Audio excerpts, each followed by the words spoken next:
अगर आप भी लेना चाहते हैं देश दुनिया की तमाम जानकारी तो आज ही सब्सक्राइब करें हमारे चैनल को। साथ ही नीचे दिए बेल आइकन को जरूर दबाएं ताकि हर अपडेट आप तक पहुंच सके। नमस्कार, प्रभा साक्षी के जागो नागरिक जागो कार्यक्रम में आप सभी का स्वागत है। मैं आपके साथ अर्चना द्विवेदी। आप में से बहुत सारे लोगों को बर्थ और डेथ रजिस्ट्रेशन के प्रोसेस के बारे में पहले से पता होगा। तो इसमें नया अपडेट ये है कि अब बर्थ और डेथ रजिस्ट्रेशन के लिए आधार नंबर का इस्तेमाल करना आवश्यक नहीं है। बहुत सारे लोगों ने इस प्रक्रिया पर आपत्ति जताई थी और अब बगैर आधार नंबर के भी जन्म एवं मृत्यु पंजीकरण कराया जा सकता है। बहरहाल आइए जानते हैं इसकी समूची प्रक्रिया को।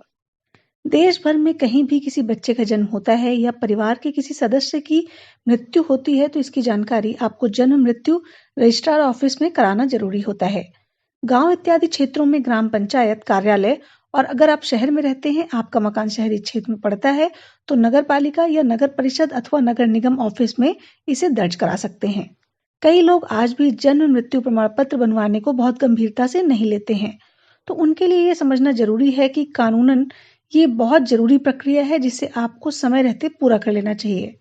वैसे भी जन्म प्रमाण पत्र तो आगे बच्चे के भविष्य से जुड़े तमाम कार्यों में काम आता ही है।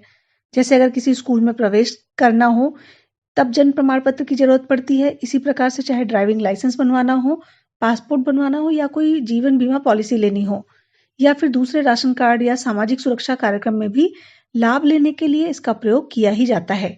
इसलिए आप जन्म प्रमाण पत्र अवश्य बनवाएं। इसी प्रकार से डेथ रजिस्ट्रेशन के भी अपने फायदे हैं। इसमें सबसे अधिक फायदा उत्तराधिकार को लेकर होता है। इसमें संपत्ति वितरण या ट्रांसफर तभी संभव हो पाता है जब मृत्यु प्रमाण पत्र आपके पास हो। इसके अलावा पेंशन, इंश्योरेंस, जमीन के हस्तांतरण इत्यादि की प्रक्रिया मृत्यु प्रमाण पत्र मिलने के बाद ही होती है। आपको बता दें ये पूरी प्रक्रिया निःशुल्क होती है और जन्म अथवा मृत्यु के 21 दिन की समय सीमा में परिवार का कोई भी सदस्य या फिर रिश्तेदार इसका पंजीकरण करा सकता है। 21 से 30 दिन के अंदर ₹2 का विलंब शुल्क देना पड़ता है।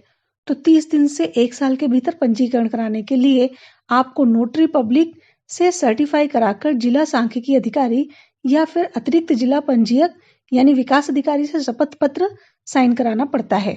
इसके बाद ही जन्म मृत्यु का प्रमाण पत्र मिल सकता है। इसलिए बेहतर हो कि अगर 21 दिन के भीतर ही आप इस प्रक्रिया को पूरी कर लें।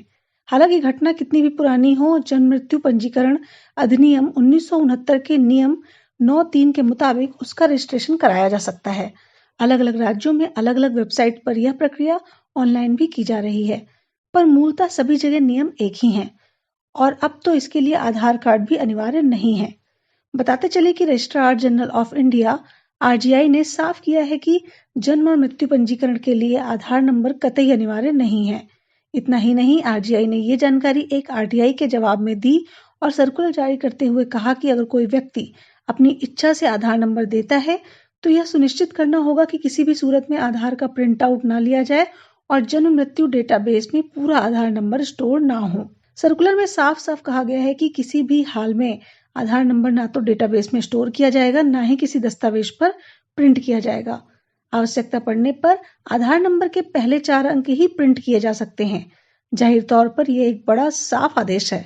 अगर आपको कुछ भी नहीं पता हो तो फिर आप अपने नजदीकी CSC कॉमन सर्विस सेंटर्स जन सुविधा केंद्र जाकर इसकी जानकारी ले सकते हैं।